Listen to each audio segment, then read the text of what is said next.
Jeff Atriga sa 7 pahinang desisyon ni DPWH Secretary Vince Dizon na patunayang lumabag si dating Bulacan 1st District Engineer Henry Alcantara sa 4 na mabibigat na kasong administratibo, kabilang ang disloyalty to the Republic of the Philippines and to the Filipino people, grave misconduct, gross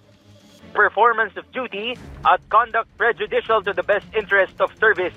Ayon sa kalihim, nadungisan ni Alcantara ang imahe at integridad ng DPWH dahil sa kabiguan nitong bantayan ng interes ng publiko, kaya nabayaran ng ghost project sa lalawigan.